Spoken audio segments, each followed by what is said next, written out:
Assalamualaikum warahmatullahi wabarakatuh. Perkenalkan saya Siti Asmanur, mahasiswi dari kelas Kesling angkatan 2018 Fakultas Kesehatan Masyarakat Universitas Halu Oleo.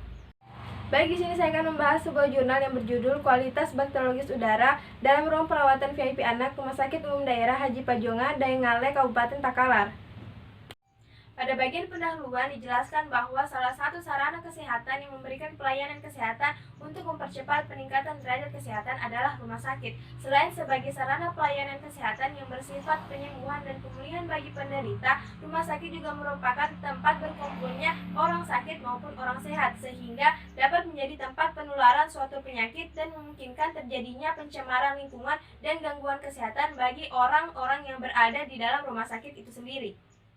Kualitas udara yang buruk akan mengakibatkan dampak negatif terhadap kesehatan pekerja atau karyawan berupa keluhan yang timbul pada berbagai organ seperti mata, paru-paru, kulit, gangguan iritasi pada tenggorokan, gangguan neurotoksik, gangguan pencernaan, dan lain sebagainya. Bakteri yang terdapat di udara ruang rumah sakit merupakan salah satu agen penyebar penyakit yang disebut infeksi nosokomial.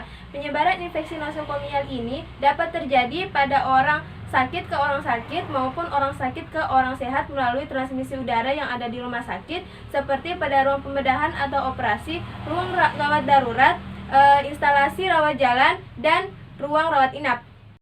Berdasarkan penjelasan tersebut menunjukkan bahwa kualitas udara dari segi bakteriologis merupakan hal yang penting yang harus diperhatikan guna menjaga terjadinya penyebaran infeksi.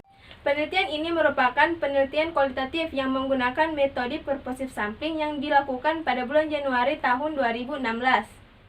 Adapun alat yang digunakan yaitu inkubator, corong, alat tulis, rak tabung, cawan Petri, bunsen, kaca preparat, autoklav, tabung reaksi, termos es atau coolbox, kaca penutup, masker, gelas reaksi, mikroskop, koloni counter, Erlenmeyer, pipet tetes, OC bulat, neraca analitik, dan laminar airflow. Adapun bahan yang digunakan yaitu bakteri udara, spiritus, nutrien agar, kristal violet, larutan yodium, alkohol, etanol, dan safranin. Adapun prosedurnya, yang pertama yaitu pengambilan sampel. Pengambilan sampel ini dilakukan pada bulan Januari tahun 2016.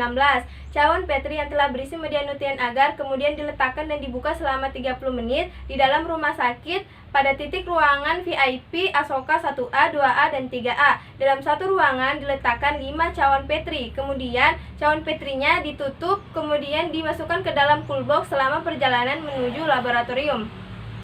Selanjutnya, penanaman dan pembiakan. Media nutrien agar yang telah berisi sampel penelitian kemudian diinkubasi dalam keadaan terbalik selama 2 kali 24 jam pada suhu 37 derajat Celcius. Selanjutnya, koloni bakteri yang telah tumbuh kemudian dihitung, kemudian dilanjutkan dengan karakteristik makroskopis dan mikroskopis. Selanjutnya, penghitungan jumlah koloni bakteri. Koloni yang telah tumbuh setelah diinkubasi kemudian dihitung dan menggunakan koloni counter dengan satuan koloni forming unit per meter kubik. Koloni kuman yang telah tumbuh setelah diinkubasi dihitung dan persyaratan sebagai berikut. 1. Koloni besar kecil menjalar dihitung 1 koloni karena dianggap berasal dari 1 bakteri. Yang kedua, penghitungan dapat dilakukan secara manual dengan cara memberi titik pada koloni yang telah dihitung. Adapun standar angka kuman menurut Kepmenkes nomor 1405/Menkes/SK Romawi 11/2004 yaitu 200 sampai 500 koloni forming unit per meter kubik.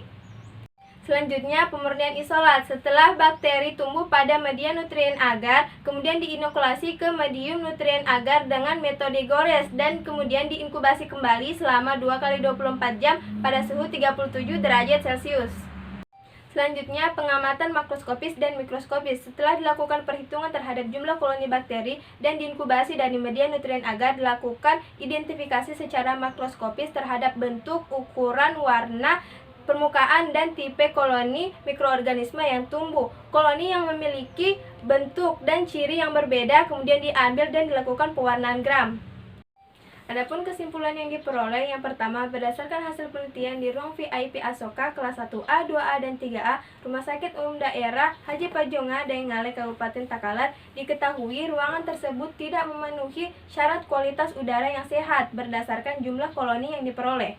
Yang kedua, terdapat beberapa morfologi koloni yang berbeda pada pengamatan makroskopis, dan pada pengamatan mikroskopis didapatkan bakteri gram positif yang paling banyak ditemukan.